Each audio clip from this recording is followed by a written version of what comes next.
এরকম কিপটামি করার কোনো দরকার ছিল তোমার? আমার মান সম্মান একদম ধুলায় মিশাইছো তুমি। এমনিতে আমাদের প্রেমের বিয়ে, বাসায় এত বলে টলে আমি ম্যানেজ করছি, আর তুমি বিয়ের দিনে একটার পর একটা সিন ক্রিয়েট করছো। আচ্ছা, কোথায় সিন ক্রিয়েট করলাম আমি? এই গেটের মধ্যে যে ডাকাতটা ছিল আমার টাকা নেওয়ার জন্য, ওদের হাত থেকে বাঁচার জন্য জাস্ট ছদ্মবেশে ঢুকলাম। আর একটু পর পর একটা করে ফ্যামিলি রিচুয়ালের নামে যে পকেট খসানোর ধান্দা, সেখানে বাঁচার জন্য বিভিন্ন কৌশল অবলম্বন করছি। দোষের কি এটা? আচ্ছা, কি হতো গেটে কয়েকটা টাকা, কয়েক হাজার টাকা ওই ছেলে মেয়েদের দিলে কি হতো? ওরা একটু হাত ধুয়ে টাকা চেয়েছে, সেটা দিলে কি হইতো? তোমার কি অনেক বড় ক্ষতি হয়ে যেত? ওরা এই টাকাটা দিয়ে ভালো মন্দ কোনো কিছু একটা খাইতো, ওদের মনটা ভেঙে দিলে না তুমি? আর টাকা ভাগার চেয়ে মন ভাঙা অনেক ভালো। তোমার বাবা কি ওদের কম খাওয়াইছে? সবাই গলা ভর্তি করে খাইছে। আমার কাছে ভিডিও আছে, দেখাবো? তোমার সাথে না আমি পারবো না। কিপটা কথা। অবজেকশন। ডোন্ট কল মি কিপটা।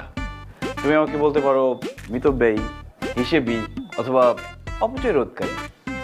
আচ্ছা, সব কথা